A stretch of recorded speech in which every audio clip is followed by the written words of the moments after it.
You pull your roadkill, frozen roadkill out of the freezer, let it thaw for a day. I just throw it in a 5-gallon bucket. And then once it's all thawed out, it's time to chop it up and then brine it. You got to chop it up because you need to increase your surface area. If you've got a big chunk of meat like this, only the outside layers is really going to be affected by the brine. Whereas if you get it in the nice slices, you can see that you got more surface area for the volume of the meat.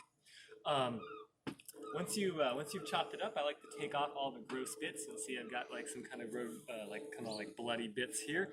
Anything that's heavily damaged by the car, you're going to want to get rid of, just because you're not going to ever get that to high enough quality. And then it's time to chop it up. Basically, you're going to have steak meat.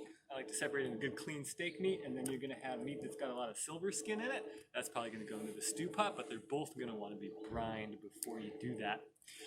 So here I got a chunk of meat. This looks like it's probably going to be stew meat, and I'm just going to kind of hack down the middle there. You can see could be a steak, but probably going to be stew.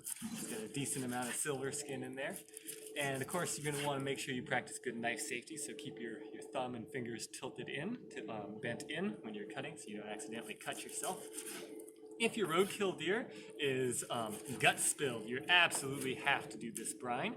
It removes the gut spill flavor. So even if you're out hunting and you have a gut spilled deer, you can get rid of that gut spill flavor by using this brine. If your deer isn't gut spilled, you could just do a salt brine and be fine. But using this this special baking soda salt brine will actually get rid of that gaminess. And so if you've got people you're serving the meat to who don't like the gamey flavor of deer, it's going to help with that too. So it looks like, yeah, most of this chunk is for the stew pot. Got a couple of steak parts probably, but doesn't really matter. It all goes into the brine.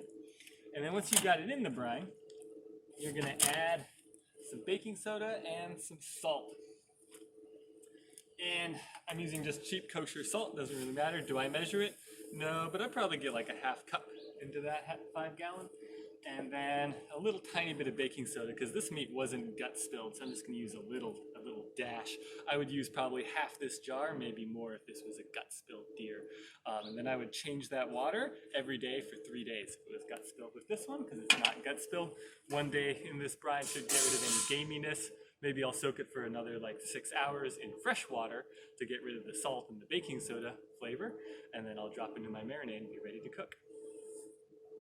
And you'll see even after an hour, we still don't really have much blood leaking out. You can see there's a little patches in there. Maybe it's hard to pick up on this video, but yeah, you can see little patches where blood is still leaking out of the meat. So you really want to get all the blood out.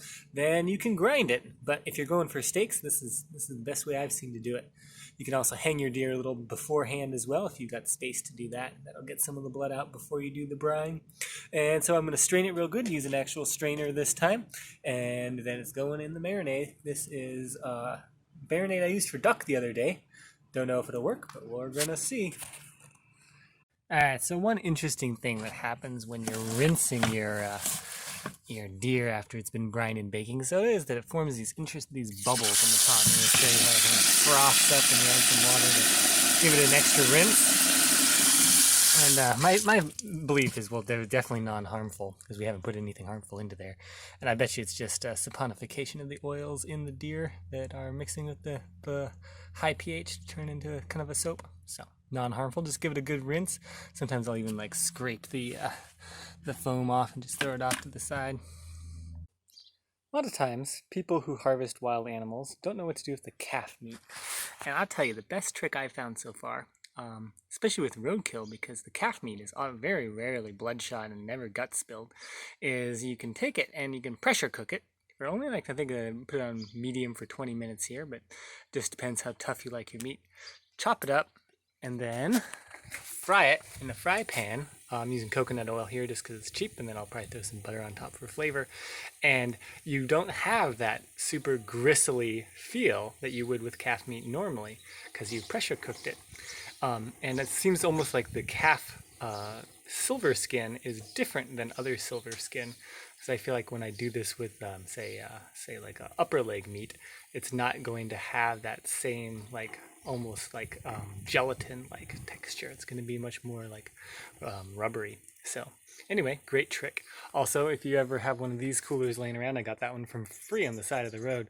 perfectly fits a 5-gallon bucket, which is ideal for brining in warmer temperatures. So when you're cooking roadkill, the key question is, do you cook it all the way through to make sure you've killed all the bacteria? Or do you make it kind of raw inside so that it tastes delicious? And I usually make that decision based on whether or not it's gut spill meat. If you've got gut goo all over your meat, you've had to brine it like 4 or 5 times, and then put it in a really strong marinade to get rid of that taste of the feces, you probably want to cook it all the way through. But if it's a nice fresh roadkill, all it has a little bit of bruising, totally make it so it tastes good. And this one cooked perfectly. Must say, for the side of the road, this is some damn good food.